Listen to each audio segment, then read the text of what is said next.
If I were to tell you that the cycles of the sun could affect your entire life, you might think that I was suddenly taking a turn away from astronomy and into astrology. While there are many people in the world who believe that you can learn things about your future by studying the position of stars and planets, it's not a position I tend to take on this channel. I'm more interested in the beauty of space and the mechanisms that explain why it is the way it is. But sometimes there is a grain of truth behind even the most surprising of stories. So allow me to put on my prophesying hat.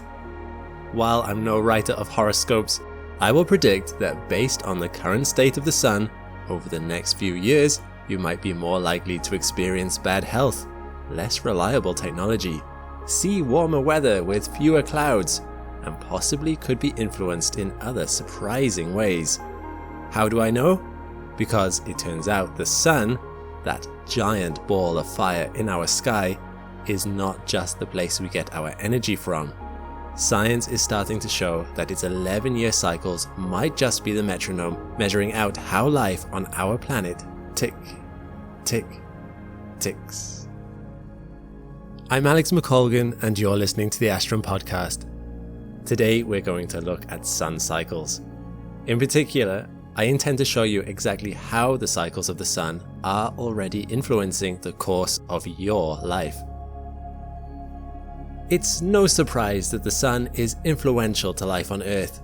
After all, in many respects, it is life's origin. Life on Earth needs energy to function, and the sun frequently provides that energy. Light for plants, plants for herbivores, herbivores for carnivores, all the way up the food chain. It's hard to find anything on Earth that could live without our sun. But beyond the gift of that life-sustaining energy, it's easy to think of the sun as fairly static. We see it rise and fall in the sky, but we rarely notice it undergoing any sort of change. This, however, is an illusion. The sun changes all the time. As science has advanced and we've been able to shield out the worst of the sun's glare, it became possible to study the sun's surface. As early as 1610, it became clear that the sun was a boiling, shifting sea of barely restrained plasma, which frequently wasn't restrained. In spite of the intense gravitational force holding it all together, the nuclear reactions taking place in its core are so hot, reaching 15 million degrees Celsius in its center, that plasma bubbles and bursts on its surface, erupting into solar flares that blaze in all directions. Sunspots, dark patches of the sun's surface that are filled with intense magnetic fields and can be between 1,600 and 160,000 kilometers across, form, drift, and vanish. Coronal mass ejections explode out of the sun's corona, the atmospheric zone above the sun that is strangely 200 times hotter than its surface. It's hard to find a place in the solar system that is as active as the sun. What many people do not realize is that that activity waxes and wanes. The sun operates on an 11-year cycle that alternates between a period of low activity, the solar minimum, to a much higher level, the solar maximum, and then back again. Sunspots, solar flares, and CMEs all become more common during the solar maximum. You are 50 times more likely to see a solar flare during solar maximum compared to the sun's minimum, and large CMEs go from happening once every few days to multiple times in a single day. This is known as the Schwabe cycle. Interestingly, this represents one half of a larger cycle known as the Hale cycle, which maps the changes in the sun's magnetic polarity. Once every Schwabe cycle, every 11 years, the sun's magnetic north pole and south poles swap places. When another Schwabe cycle occurs, the poles swap back. Tick, tick, tick. This constant rising and falling of solar energy levels thrums through our planetary system, rising and falling like a heartbeat. And surprisingly, even though we can't see it, we here on Earth move to its rhythm. We don't really understand why the sun goes through this cycle. It's clearly related to the magnetic processes that exist within the sun itself.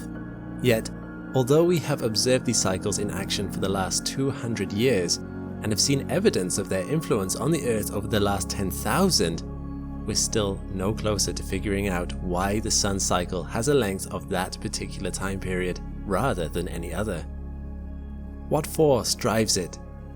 Lacking any other obvious answer, some scientists have tried to connect the orbital length of Jupiter, also about 11 years, to this cycle length, but this could easily be a coincidence. Although Jupiter represents 2.5 times the combined mass of all the other planets in the solar system, and definitely exerts some gravitational pull on the Sun, its orbit cannot explain the variations, seemingly random, that the Sun's cycle undergoes. Much of what goes on within the Sun is a mystery to us, but its influence on Earth, that is much easier to see. It begins with the space around us. Space is more and more important to modern civilization, so it shouldn't be surprising that CMEs and solar storms streaming out from the Sun more regularly would have an impact on the technology we have up there. Scientists are able to predict the arrival of a solar storm, known as a geomagnetic storm, by the time it arrives at Earth, days or even weeks in advance. This allows astronauts to go into safe shelters to hide themselves from harmful rises in radiation levels, and it also allows the delicate hardware on satellites to be powered down to prevent that hardware from being fried. This is important, as solar radiation can cause unexpected electrical currents to form in wiring, overloading systems that haven't gone into a safe standby mode. But there's another aspect to geomagnetic storms that you might not expect. All of that radiation has an impact on the atmosphere itself. It warms it, albeit just a little. As the atmosphere warms, it expands, and this has an impact on our satellites. In space, there is no drag, so objects can orbit practically forever. Well, this isn't entirely true, and satellites in low Earth orbit do occasionally, about 4 times a year, need to expend fuel to correct their orbits, as there is still a tiny amount of atmosphere up there. But when a geomagnetic storm occurs, the atmosphere blossoms upwards, and low Earth orbit satellites have to maneuver every 2 to 3 weeks to keep from falling from the sudden friction. And this isn't always enough. In 1989, there was a geomagnetic storm that was so powerful it knocked the NASA Solar Maximum mission out of the sky, as an increase in atmosphere suddenly slowed the satellite down. Ironically, the mission had been studying solar flares. This is not an isolated incident. NORAD, the Northern American Aerospace Defense Command, has to relocate hundreds of satellites after each geomagnetic storm, as they have been knocked out of their old orbits.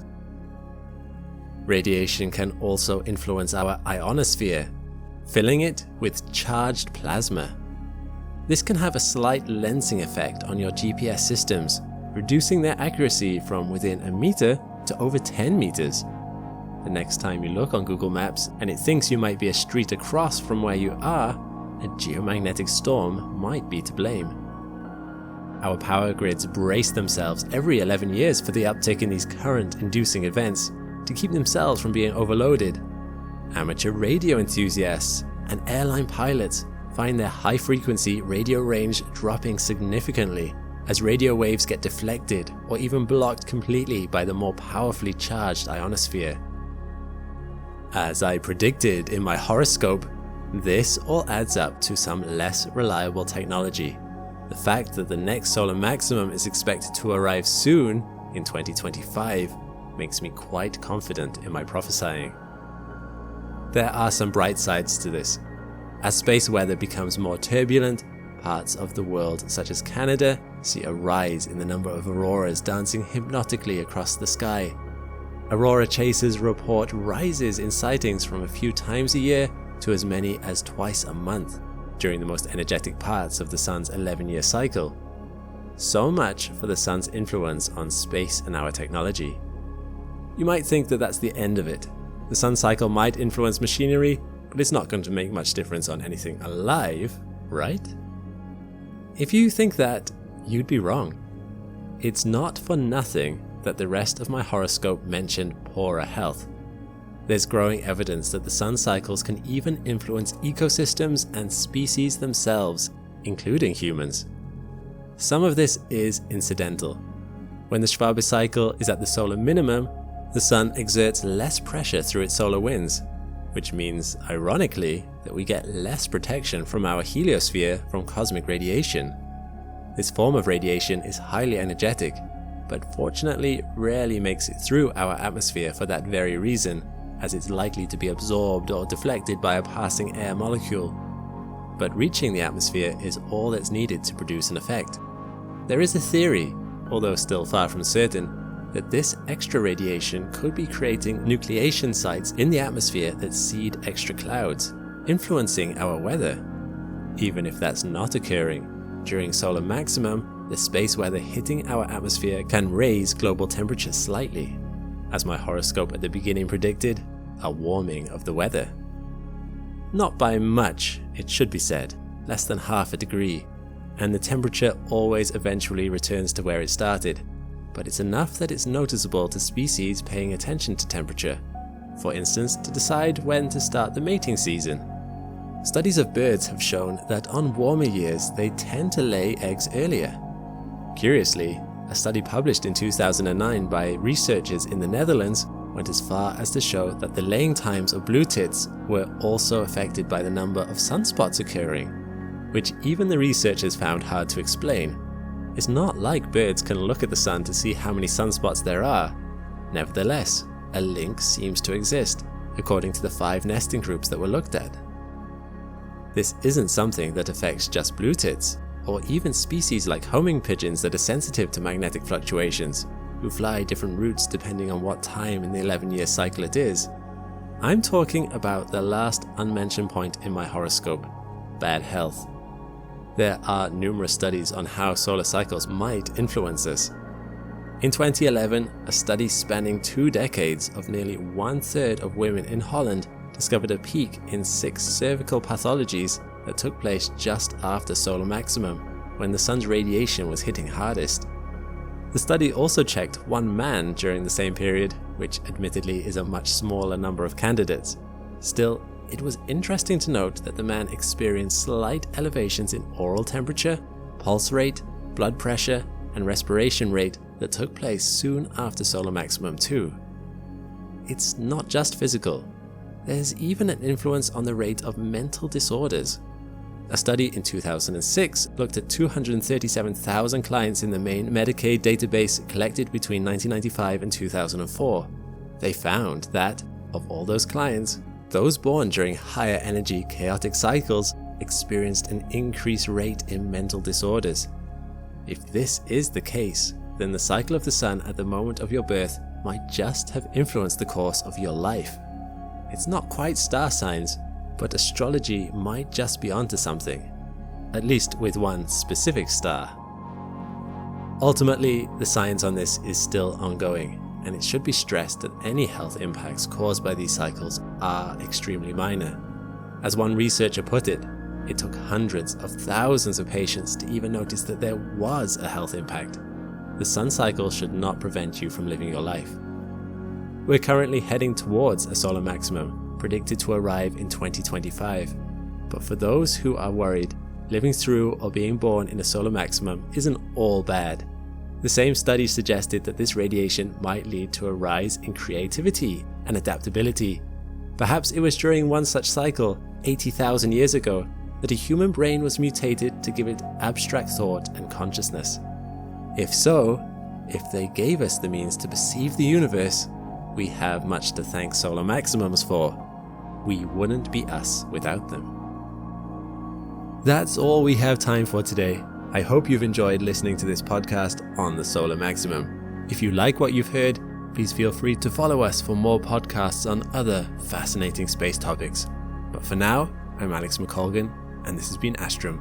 All the best, and see you next time.